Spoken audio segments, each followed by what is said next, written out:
Morara Kebaso for the longest time has now been considered as a beggar in the country.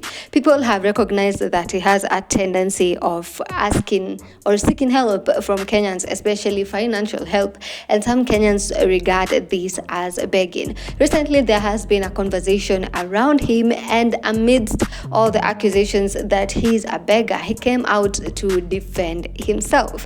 So let's look at the context right before he made this post. He had made a post about his car having a breakdown and he needed a specific spare part. Hello Kenyans, your vehicle has a brakes problem. We are being charged more than cash 150k for the actuator. Kindly help me get a better price. We have called 5 shops so far. The cost is quite high. If we can get the motor part alone, I will be grateful. Send a WhatsApp text and then he proceeded to give his contact. Now this message was perceived as though he was just randomly seeking help from Kenyans, and also the fact that he said your vehicle. So people were like, wait a minute, who has been using this vehicle so far?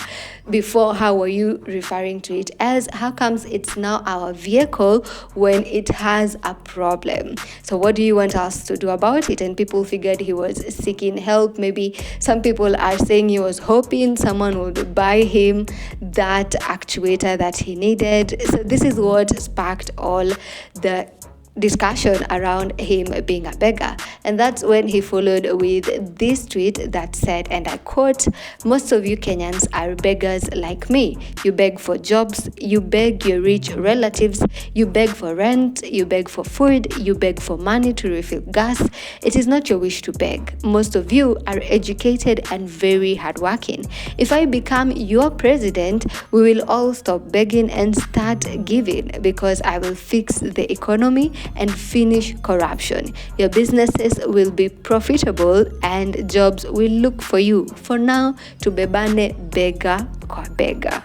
But if the tweet was at all meant to make people calm down, it did the quite opposite, because in turn it triggered a lot of backlash, major backlash from Kenyans online. You are a definition of being shameless. I'm glad that Kenyans have already realized that you are just after their money. You pretend to be an activist just to enrich yourself.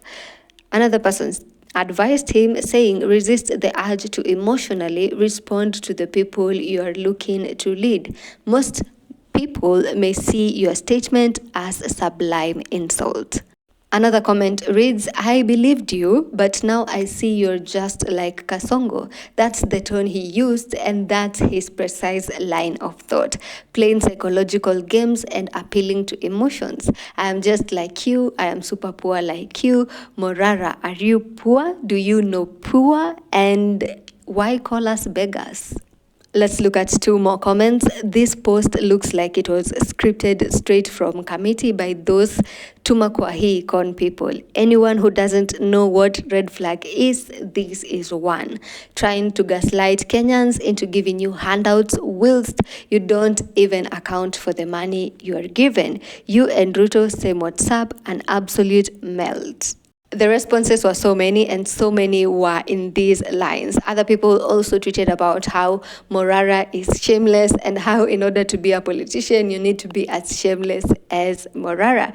What do you think about this? This is not the first time Morara is being put right in the spotlight for seeking help in a way that comes off as, wanting to ride on the back of Kenyans. And Kenyans don't like it.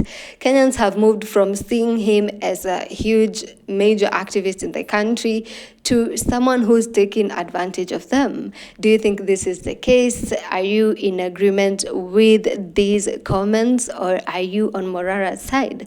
Let us know in the comment section, and thank you so much for watching this video. Always keep it here on BNN for more updates.